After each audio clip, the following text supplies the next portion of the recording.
पाकिस्तान के जिगरी दोस्त तुर्की में रातों रात हो गया खेल। तुर्की में मोदी ने अचानक पलट दिया पूरा गेम। मोदी ने वो कर दिया जिस पर रूस और अमेरिका को नहीं था यकीन।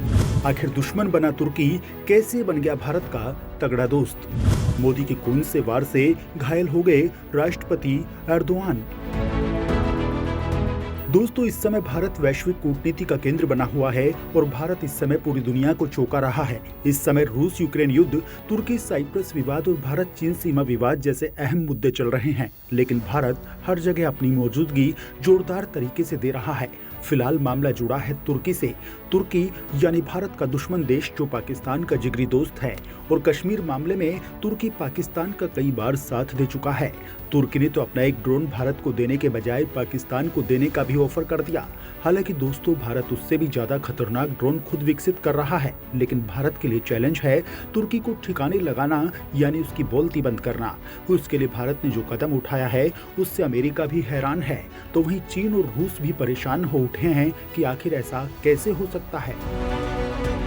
अमेरिका ने सोचा भी नहीं होगा कि भारत ऐसा भी कर सकता है, और बड़ी बात ये कि तुर्की भारत के खिलाफ न जाकर अब भारत के लिए काम करने लगा है। तो आखिर ये पूरा का पूरा माजरा क्या है, आखिर हुआ क्या है? भारत ने तुर्की के साथ ऐसा क्या किया है कि अमेरिका भी बर्दाश्त नहीं कर पा रहा। यहाँ तक कि मोदी के इस कदम से अमेरिकी राष्ट्रपति जो बाइडेन भी घबराए हुए हैं, और जिनपिंग बाबा तो बीपी की गोली लेने लगे हैं। तो इस वीडियो में आपको ये बात बताएंगे, उससे पहले न्यूज नाउ को सब्सक्राइब तो कर ही लीजिए और वीडियो को शेयर करना मत भूलिए, क्योंकि ऐसी खबरें बार बार नहीं आती हैं। तुर्की और भारत अचानक आए साथ, मोदी की कूटनीति देखकर चकरा गए बाइडेन। दोस्तों, दरअसल हुआ यूं कि भारत के विदेश मंत्री एस जयशंकर ने हाल ही में तुर्की के विदेश मंत्री मेवलूट कावुसोग्लू से मुलाकात की थी। ये मुलाकात न्यूयॉर्क में चल रहे यूनाइटेड नेशंस जनरल असेंबली यानी यूएनजीए के दौरान हुई।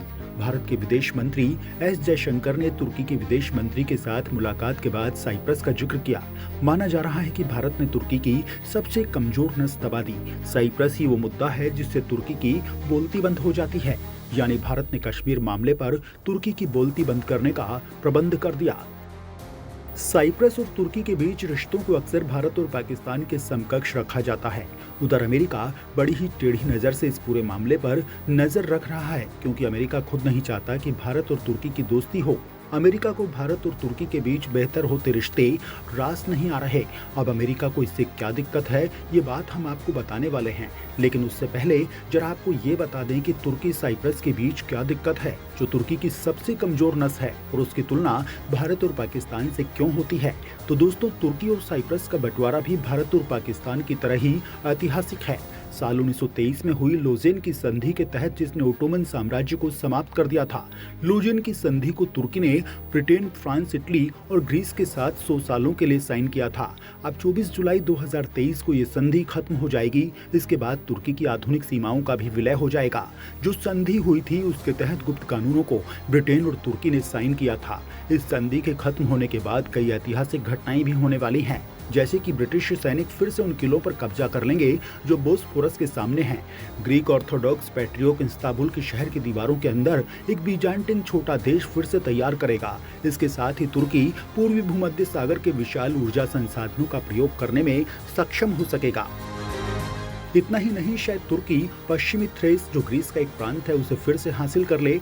ऐसे में दोस्तों, इस समय साइप्रस सारे ड्रामे का केंद्र बना हुआ है और भारत इस ड्रामे में जबरदस्त खेल खेल रहा है। दोस्तों, साइप्रस का संकट 1974 में शुरू हुआ था, जब तुर्की ने ग्रीस की मदद से देश के उत्तरी हिस्से पर कब्जा जमा लिया था। सैन्य तख्तापलट के चलते साइप्रस में हालात बिगड़ गए थे और उसका फायदा उठाते हुए तुर्की ने ये कब्जा किया था। तब से ही भारत इस बात का पक्षधर रहा है कि इस मामले का हल संयुक्त राष्ट्र के अनुसार निकाला जाए। साइप्रस के साथ भारत के हमेशा से अच्छे संबंध रहे हैं और कश्मीर मुद्दों पर वो बीते 5 दशक से भारत का समर्थन करता रहा है। वहीं तुर्की के सत्ताधारी मानते हैं कि उनके देश को सन 1920 में सेवर की संधि और फिर 1923 में लोजेन की संधि पर साइन करने के लिए मजबूर किया गया था। खुद राष्ट्रपति एर्दोगन भी इतिहास को खारिज कर देते हैं। तुर्की लोजेन संधि के 100 साल का जश्न मनाने की तैयारी कर चुका है। ऐसे में अंतर्राष्ट्रीय समुदाय की नजरें अब उस पर लगी हुई हैं। इधर अमेरिका ने ऐलान किया है कि वो ग्रीक और साइप्रस पर लगाए गए सभी रक्षा व्यापार प्रतिबंधों को साल 2023 के लिए खत्म कर रहा है। तुर्की ने अमेरिका से इस फैसले पर दोबारा सोचने के लिए कहा है और दोनों पक्षों के लिए संतुलित नीति को मानने की सलाह दी है। अमेरिकी ऐलान के बाद से ही तुर्की ने उत्तरी साइप्रस में अपनी सेना बढ़ाने की घोषणा कर दी है। इधर अमेरिकी सरकार पाकिस्तान के साथ तो संबंधों को मजबूत कर रही है, लेकिन तुर्की और भारत के रिश्तों से परेशान है।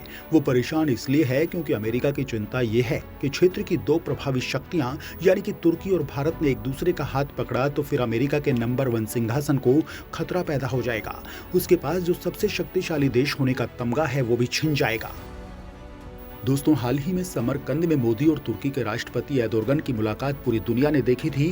और दोस्तों, अब साल 2023 में ही तुर्की में चुनाव होने हैं और एर्दोगन का भविष्य तय करेंगे। अमेरिका ने इन सारे घटनाक्रमों को देखते हुए 16 सितंबर को ऐलान कर दिया था कि वो ग्रीक और साइप्रस पर लगाए गए सभी रक्षा व्यापार प्रतिबंधों को साल 2023 के लिए खत्म कर रहा है। अमेरिका की माने तो विदेश मंत्री एंटोनी ब्लिंकन ने अमेरिकी कांग्रेस को भरोसा दिलाया है कि साइप्रस ने जरूरी कानून के तहत सभी शर्तों को माना है। अमेरिका का एक कदम साइप्रस और ग्रीस द्वारा हाल के हथियारों के सौदों की खिलाफत में आया है, क्योंकि इन्होंने फ्रांस से हमले के हेलीकॉप्टर खरीदने का सौदा और मिसाइल और लंबी दूरी की रडार प्रणाली की खरीद के प्रयास किए हैं। तुर्की ने अमेरिका से इस फैसले पर दोबारा सोचने के लिए कहा है और दोनों पक्षों के लिए संतुलित नीति को मानने की सलाह दी है। अमेरिकी ऐलान के बाद से ही तुर्की ने उत्तरी साइप्रस में अपनी सेना बढ़ाने की घोषणा कर दी है। तुर्की ने इस फैसले को एकपक्षीय बताया है। उसका मानना है कि अमेरिका के इस फैसले का मतलब ग्रीस और ग्रीक साइप्रस प्रशासन द्वारा समुद्री दावों के लिए अप्रत्यक्ष तरीके से दिया गया समर्थन भी है। तुर्की की ही तरह भारत भी अमेरिका की तरफ से पाकिस्तान को दिए गए $450 मिलियन की सैन्य मदद से परेशान है। तुर्की अमेरिका साइप्रस की तरह अमेरिका भारत पाकिस्तान के भी समीकरण बने हुए हैं। अमेरिकी सरकार पाकिस्तान के साथ तो संबंधों को मजबूत कर रही है, लेकिन तुर्की और भारत के रिश्तों से परेशान है। यानी ठीक से कहा जाए तो मामला तगड़ा है और मोदी ने खेला कर दिया है।